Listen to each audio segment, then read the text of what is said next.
Hi everyone, welcome to a day in my life of a senior track 2 nursing student. Today I'm going to my externship. So it's 6:20 this morning, and I'm in my driveway about to drive to the hospital, and I figured I would take you along with me. Okay, I just parked at Sharp Memorial Hospital. Since I'm not an employee, I need to find street parking every time, and there were a lot of people today for some reason, so I parked a little further than usual, so it'll probably take me like 10-15 minutes to walk to the hospital from where I am.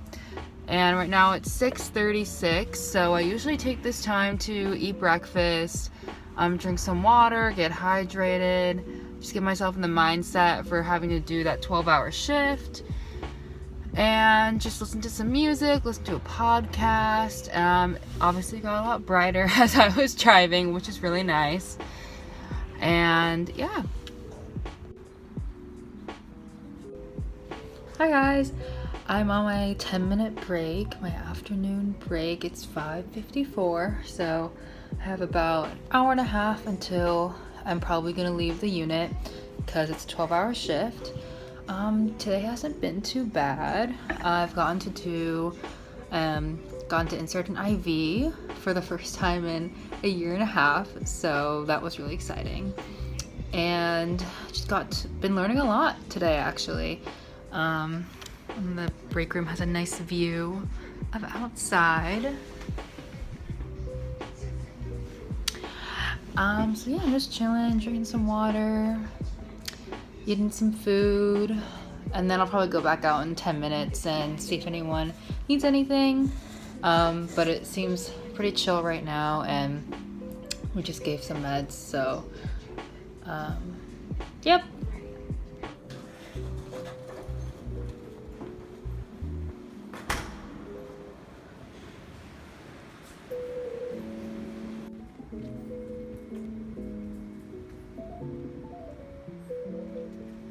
Okay, I'm officially done with my shift, my 12-hour shift.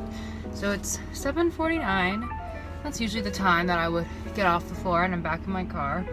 And so I'm just gonna drive home, take a shower immediately, because you never know, what kind of stuff you're gonna get on your scrubs. And then eat dinner, and then chill out, talk to my roommates, go to sleep.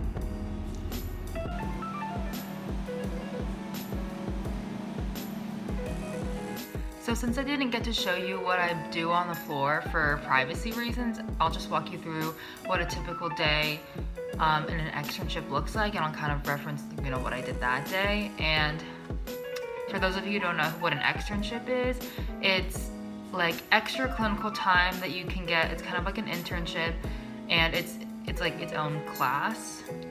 You don't get a grade for it, it's credit, no credit, but you do have to submit like a journal of like what you did every week, just to show that you went and like you learned and you grew and you're meeting your outcomes for the semester.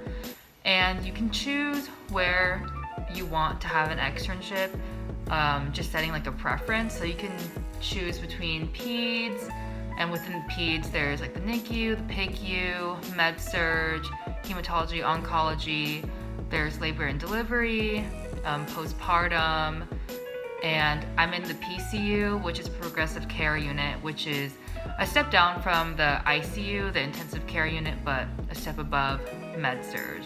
So you can also get an ICU or a med-surg, you can get psych, the emergency department, or urgent care. And within that, you can choose a preference for your hospital or hospital system. And on the application, it asks you a few questions. Things like, why do you want the externship? What can you bring to the organization? And you can apply through the School of Nursing. The School of Nursing arranges the externships, and they're unpaid because you're getting school credit for it.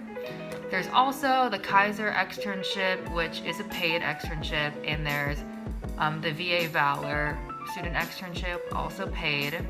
And then there's also the UCSD Select externship, which is unpaid, but you can apply through UCSD. So the one I did was through the School of Nursing. Obviously right now with the pandemic, a lot of the other externships have been canceled, or they just aren't offering it right now, and a lot of the externships this semester were decreased because of the pandemic. But hopefully in the future they'll restart like doing a lot more externships, because I think it's a really important part of your experience as a nursing student. Okay, so going off of my externship that day, in the beginning, you know, like I said, I parked my car, I walked to the hospital, and I have all the codes for the break room. So I drop off my stuff in the break room, get my supplies, get my stethoscope. I have my clipboard. This is like a foldable clipboard, which is really nice, and it fits in your scrub pocket. And I would recommend getting one, because when you're getting your report, you don't want to like not have anything to write on, because this just gives you a nice surface to write on and keeps all your papers like very intact. And I got this off of Amazon. Also, when you're an extern, it's important to take advantage of the opportunity that you have for that extra clinical time and to do the assessments yourself. Obviously the nurse, your preceptor, will be there with you, but it's important to, you know, get familiar with what you're listening to and seeing. And it's especially helpful when you're on the same floor every time, and you can start to notice like certain things associated with certain disease processes. So I make sure I can do an assessment, so listening to their heart, lungs, you know, talking to them if they have any speech issues, if they might be like confused, have some psychosocial issues, looking at their skin, making sure I'm touching all the systems basically. So neuro, cardio, respiratory, GI, GU, musculoskeletal, skin, wounds, and the psychosocial.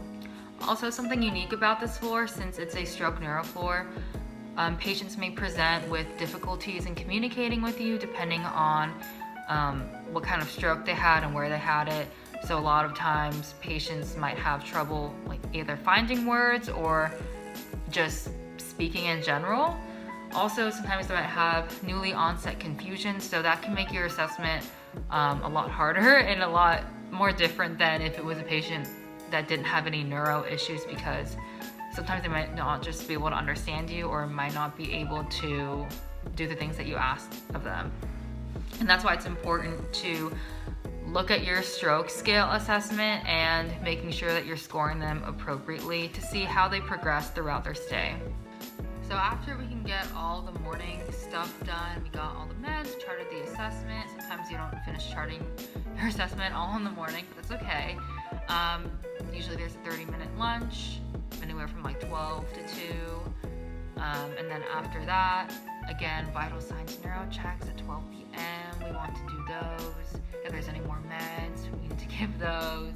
And then on this shift in particular, like during the initial assessment in the morning, I noticed that one of my patients' IVs had infiltrated, and I noticed that because when I was like feeling around the IV site, it was like stiff and warm and just hard, and that's how you know that IV just isn't doing the best anymore. And I was trying to flush it too, and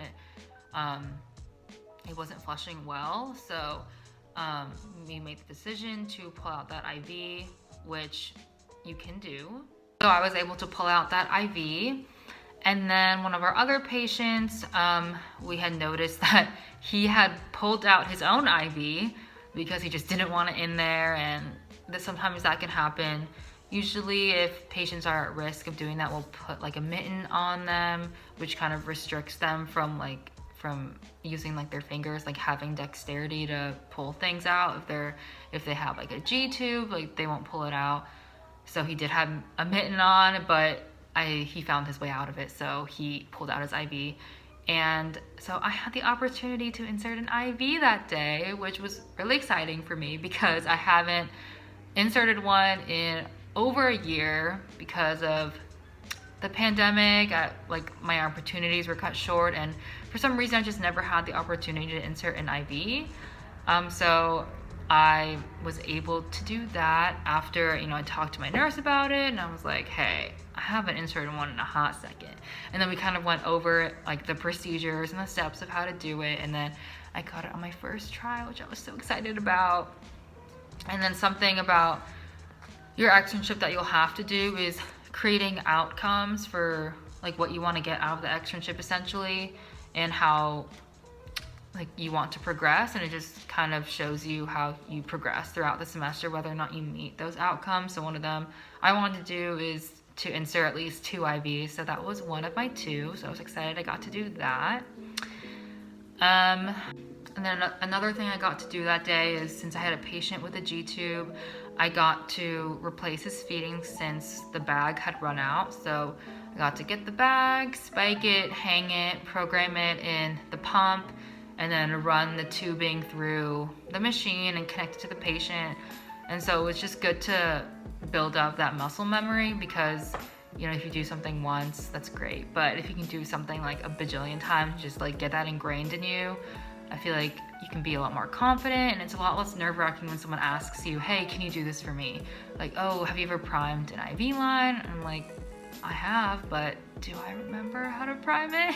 So it's good to take all those opportunities that you can, even though it could just be like something so simple as priming an IV. It's something that you could forget if you don't repeatedly do it. So making sure that you're taking all those opportunities. And then also in the afternoon after lunch, seeing if there's any labs or meds that are ordered. If you gave like a pain medication or something to decrease fever, or a blood pressure medication earlier, it's good to reassess an hour after you give them to see if, let's say like they had a high blood pressure, you gave blood pressure medication to see if our blood pressure dropped and if it's in like their goal range. Or if they had a fever, you gave Tylenol, let's see where that fever is now. So PRN med reassessments are very valuable, and it's good to chart those. And then basically, yeah, the whole day is just keeping up with orders, and there's usually going to be like a plan in the beginning of the day. So one of my patients, he was going to have his G-tube placed, so we did that. Usually like we're going to do blood sugar checks, we do that, labs. Yeah, so it really, your day will vary depending on what the patient needs that day, essentially. So then, after the day is done, we give handoff, or the nurse will give handoff report to the night nurse, and then that's when I can go home at around 7:30 p.m. And then that is the whole day, essentially. So that's all I'll talk about as far as my externship, but I'll talk about my overall school schedule if you're curious. So on Monday, I have my pediatric clinical at Rady Children's Hospital, and that clinical is really cool because you can float to different units. So the NICU, the PICU, cardiothoracic ICU, hematology oncology clinic, medical behavioral unit, the emergency department, a lot of things you can see in peds, which is really cool if you want to do peds. And then I'm taking my professional formations class, which is a professional development class for building up your resume, writing your cover letters, getting your letter of recommendations, and just building your nursing portfolio to get it ready to apply to new grad programs. So that lecture is on Tuesday, and I also have the pediatric lecture on Tuesday. And then on Wednesday, I usually work. A lot of people work throughout nursing school. I think it's manageable if you have a pretty flexible schedule for work. I think it's possible for you to do that. So if you're looking to work, maybe just see how school is going for you. But I think a lot of people have worked throughout nursing school, so I think it's doable if you're interested.